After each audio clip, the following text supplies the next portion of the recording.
بسم اللہ الرحمن الرحیم۔ دوستو، آج کا میرا جو ٹاپک ہے وہ ہے سلطان صلاح الدین ایوبی رحمۃ اللہ علیہ۔ سلطان صلاح الدین ایوبی ایک نہایت رحم دل اور نیک انسان کے ساتھ ساتھ جنگجو سپہ سالار اور بہترین اپنی فوج کے کمانڈر بھی تھے۔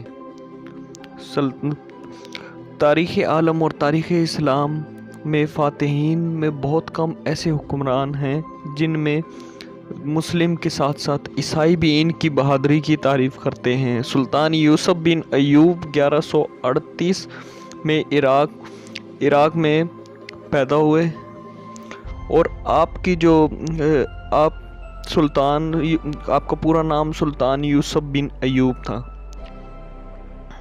آپ عراق میں تکریت میں پیدا ہوئے۔ مصر، شام، یمن، عراق، حجاز، دیار باکر، مصر، فاتح بیت المقدس بھی آپ کو کہا جاتا ہے۔ 1100 جناب نور الدین زنگی کی فوج کے آپ سپہ سالار تھے اور ایک فوجی افسر تھے۔ مصر پر حملہ کیا جب نور الدین زنگی اور اس وقت آپ کمانڈر بن کر حملہ کیا تھا۔ پھر مصر پہ آپ کو حاکم لگا دیا گیا۔ نور الدین زنگی رحمۃ اللہ علیہ کا کوئی خاص نوجوان اس قابل نہیں تھا کہ وہ فوج کا سپہ سالار یا فوج کا سربراہ بنا کر بھیجا جائے، اس لیے سلطان صلاح الدین نوجوان شخص کو سپہ سالار بنا کر عراق میں لڑنے کے لیے بھیج دیا اور پھر عراق پر قبضہ کر لیا۔ عراق پہ مسلمانوں کی حکومت ہوگی۔ 1182 میں شام، محصل اور حلب وغیرہ کو فتح کیا۔ جہاد کا جذبہ آپ کے اندر کوٹ کوٹ کر بھرا ہوا تھا۔ سلطان صلاح الدین ایوبی کو صلیبی بادشاہ اور جنرل سے 4 سال کا معاہدہ کیا اور صلیبی جو فوجیں تھیں ان کے بارے میں مشہور تھا کہ وہ معاہدے کرتی تھی اور توڑتی تھی اور مسلمانوں کو بہت نقصان پہنچاتے تھیں۔ صلیبی بادشاہوں نے ایک ریچنلڈ نامی ایک بادشاہ تھا، اس نے مدینے پر حملہ بھی کیا اور ایک بار فوجیوں کا پورا قافلہ اور فوجیوں کے پورے قافلے پہ کھڑے ہو کے کہا، بہت سارے حاجی جا رہے تھے، ان کو گرفتار کر کے کہا کہ اب بلاؤ اپنے محمد کو، وہ تمہیں بچائے گا، اور یہ بول کر ان سب کو ذبح کر دیا۔ سلطان صلاح الدین ایوبی کو جب اس واقعے کی خبر ہوئی تو آپ آگ بگولا ہو گئے۔ آپ نے قسم کھا لی کہ میں ریچنلڈ نامی بادشاہ کو ختم کر کے رہوں گا۔ اور اس کے بعد اب آپ کو پھر پتہ لگا کہ بیت المقدس اور ان کے بعد پھر پتہ لگا کہ حجاز المقدس کی طرف ریچنلڈ اپنی فوج لے کر جا رہا ہے، لیکن آسمانی بجلی اور بارشیں اور ہواؤں نے اس کا رخ موڑ دیا۔ انہوں نے سوچا اب ہم وہاں تک نہیں پہنچ سکیں گے، اس لیے وہ پیچھے ہٹ گئے۔ تو اس واقعے کی بھی جب خبر ہوئی سلطان صلاح الدین ایوبی کو، تو انہوں نے کہا کہ اب میں ریچنلڈ کو نہیں چھوڑوں گا اور اس کو جہنم واصل کر کے رہوں گا۔ ریچنلڈ مسلمانوں کے بہت خلاف تھا۔ اس کو پتا تھا کہ سلطان صلاح الدین ایوبی انتہائی نڈر اور بہترین اور جنگجو حاکم اور سپہ سالار ہے اور فوج کا حکمران ہے، اور اس لیے اس نے اس کے خلاف سرگوشیاں اور ایک سازش کا ملبہ اکٹھا کر لیا اور 12 عیسائی بادشاہوں کو اپنے ساتھ ملا کر اس پر حملہ کرنے کی ٹھانی کہ اب میں اس پر حملہ کروا کے اس کو ختم کروا دوں گا اور پھر ہمارا ہی راج ہوگا، جہاں چاہیں گے ہم قبضہ کرتے جائیں گے۔ اس کے بعد دوبارہ جنگ ہوئی۔ سلطان صلاح الدین ایوبی نے فاتح کی نئی تاریخ رقم کر دی، فلسطین کو فتح کر کے، اور بیت المقدس اپنے قبضے میں کر لیا۔ اچھا، نور الدین زنگی کا ایک بہت بڑا خواب تھا کہ انہوں نے ایک ممبر تیار کرایا تھا۔ انہوں نے کہا تھا کہ کوئی ایک سپہ سالار آئے گا بہادر سے پسلار آئے گا، یہ جو ممبر میں نے تیار کرا ہے یہ بیت المقدس میں رکھا جائے گا۔ تو ان کی وصیت کے مطابق ان کی جو خواہش تھی وہ سلطان صلاح الدین ایوبی نے پوری کی اور وہ ممبر بیت المقدس میں لگایا۔ بیت المقدس شروع سے ہی سلطان صلاح الدین ایوبی کو کے دل میں تھا کہ میں نے یہ والا کام کوئی فتح کروں نہ کروں، یہ بیت المقدس میں نے عیسائیوں سے چھڑوا کے مسلمانوں کو دینا ہے، اور وہ ان کا خواب پورا ہوا۔ شیخ سنان نے قتل کی سازش شروع کر دی کہ اس کو سلطان صلاح الدین ایوبی بہت تیزی سے اوپر جا رہا ہے، اس کا گراف، اور یہ بہت پاپولر ہوتا جا رہا ہے اور ورلڈ میں اس کا نام ہے۔ انہوں نے اس کو مروانے کی سازش شروع کر دی۔ اچھا، اس کے ساتھ ساتھ سلطان صلاح الدین ایوبی کی زندگی کے بارے میں یہ بھی بتاتا چلوں کہ آپ جب حکمران تھے تو نیک دل اور رحم دل بھی تھے، یہی نہیں کہ جنگجو تھے تو آپ بہت سخت تھے، نہیں۔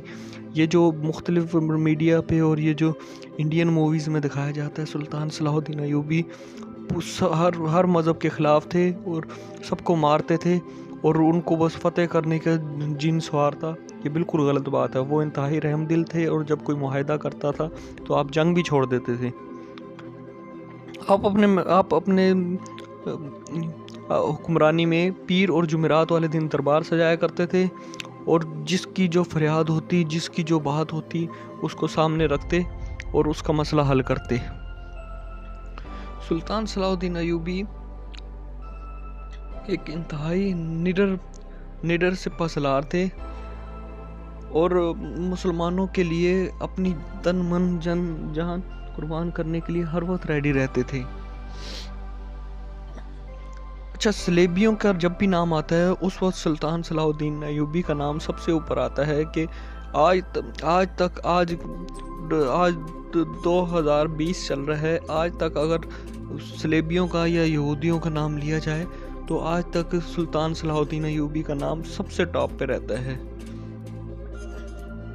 تو جناب والا بہت سی ایسی جنگیں تھیں جن میں آپ نے انتہائی مطلب کہ اہم کردار ادا کیا۔ ایسے مطلب دیکھیں، ایک جنگ ایسی ہوئی جس میں سلطان صلاح الدین ایوبی جو جگہ فتح کرتے گئے نا، وہاں پہ فوجیوں کو چھوڑتے گئے اور پھر آگے کا مقام طے کرتے رہے۔ جب بالکل آگے نکل گئے تو بندے فوجی آپ کے بہت کم رہ گئے، تو ایک دم دشمنوں نے یہ فائدہ اٹھایا اور آپ کے اوپر حملہ کرنا شروع کر دیا۔ تو آپ نے انتہائی حوصلہ مندی کے ساتھ قدم پیچھے بڑھائے اور اپنے جو بھائی ان کو خط لکھا کہ بھائی اللہ تعالیٰ نے ہمیں بچا لیا، ہو سکتا ہے اللہ تعالیٰ ہم سے اس سے بڑا کوئی کام لینا چاہتا ہے، کیونکہ دیکھیں یہ عقل مندی ہوتی ہے۔ اب ہم دیکھ رہے ہیں کہ آگے اتنا بڑا لشکر ہے، پتہ ان کو بھی ہے، حالانکہ وہ لڑ بھی لیتے، لیکن صرف عقل مندی اس چیز میں ہے کہ آج تھوڑا سا ایک جس طرح شیر کے بارے میں مشہور ہے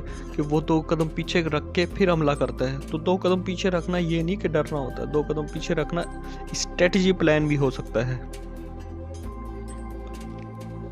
دیکھیں، جب بھی سلطان صلاح الدین ایوبی اپنے فوج کو لے کر مشکل لشکر کے سامنے جاتا تھا تو وہ تقریر کرتا تھا دھواں دار قسم کی نا، اور دھواں دار کیا مطلب کہ ایسی تقریر کرتا تھا جس میں اپنے نوجوانوں کے اندر نا دین کا جذبہ اور ولولہ انگیز تقریر کر کے اٹھاتا تھا کہ آپ لوگوں کی زندگی کا مقصد کیا ہے، جہاد کرنا اور اللہ کی راہ میں آگے بڑھنا۔ سلطان صلاح الدین ایوبی وہ چاہتے تھے کہ زیادہ سے زیادہ ایریاز میں زیادہ سے زیادہ دنیا کے مختلف ممالک میں جہاں پر مسلمانوں پر ظلم ہو رہا ہے، بس وہ ظلم نہ ہو۔ آج کل کی دنیا میں نا کوئی بھی کسی کا وفادار نہیں ہے، اور قرآن و حدیث کے مطابق جو غیر مسلم ہے وہ مسلمان کا کبھی دوست نہیں ہو سکتا۔ ہم تو اس میں رہتے ہیں نا کہ بھئی یہ ہمارا دوست ہے، یہ ہمارا دوست نہیں ہے، ہمیں جو فائدہ دے دے، چاہے وہ ہندو ہو، چاہے وہ انگلش ہو، چاہے یہودی ہو، کوئی بھی ہو، تو وہ ہمارا دوست ہے، وہ ہمیں فائدہ ہی دے گا۔ نہیں، قرآن و سنت کے مطابق جو غیر مسلم ہے وہ کبھی بھی مسلمان کا دوست نہیں ہو سکتا، یہ ہمیں بات یاد رکھنی چاہیے۔